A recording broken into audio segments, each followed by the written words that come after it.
Welcome back, everybody! On this episode, I'm going to introduce you to another one of my worlds that I have. It's a survival world that I call No Peace.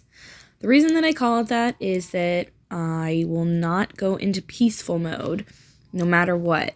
Not even like to go into the nether. I just will not go into peaceful mode. This adds a little bit of a challenge. Well, a lot of a challenge. It's very hard sometimes. And it can be a little frustrating, but I do enjoy the challenge of it. So I want to show you my home complex, home base, whatever you like to call it. I call it the complex. This is just my little bedroom area. And I'll show you the roof later. So this is my main area where I've got my furnaces and my crafting stuff. And I keep a lot of my materials up here. In my treasure chests. This is, even though it looks very purple to me, this is blue and light blue terracotta. It took a long time to get all of the materials necessary to make this floor, but I'm really happy with how it turned out. I think it's really very beautiful. So I'm going to go downstairs. And down here we've got more storage. I'd like to eventually get it a little bit more organized and put some signs on the wall to label everything, because sometimes I can't remember where anything is in this mess. And then through this room is my little doghouse, and I've got my dogs in here. I've got Mama and Papa. So I also have 2 trapdoors in this room, and they each lead to something interesting. So let's check out this trapdoor. Where does this hole lead? Whee! So I've got some really pretty stones that I made this room out of. That is smooth granite, not smooth, polished granite and polished diorite. And this is my enchanting room. So I really liked the look. I felt like it made it look very elegant. So that is my enchanting room.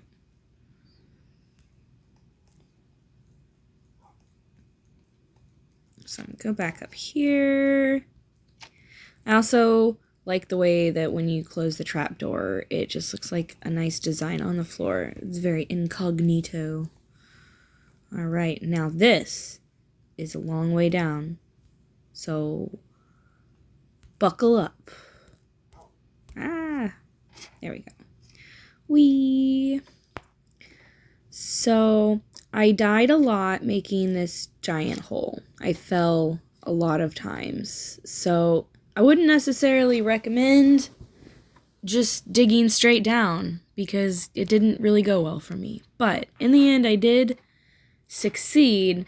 I just died a lot and lost a lot of items in the process. So I guess it depends on if it's worth it to you. This is my strip mine.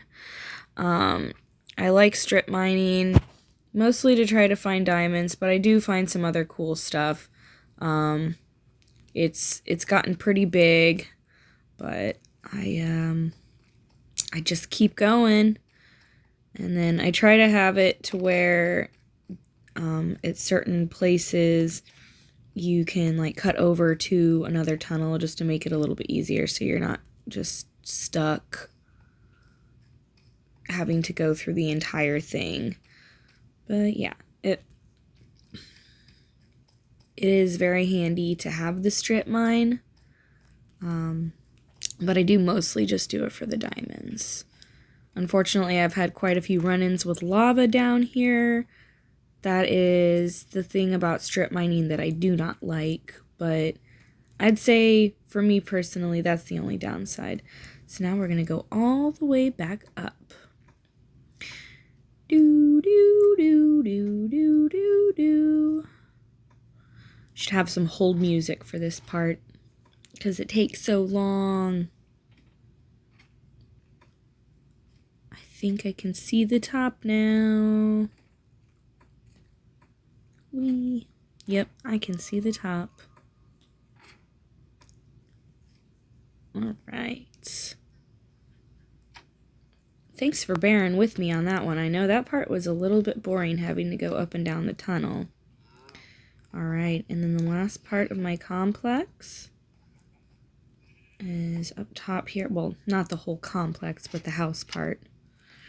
This is just like a fun little lookout tower, and this actually gives you a really nice view of the outside of my complex. I have every color of sheep that you can have. That took a while, but was definitely worth it because they're just so cute. I got my cows and my chickens over there. And then I've got my garden over here. I mostly do potatoes because I like using baked potatoes as a source of food. And I also have some wheat planted though, like for my animals, like for the cows and the sheep when I need to make more cows and sheep. But yeah, that is part 1 of the complex tour. Tune in next time for part 2.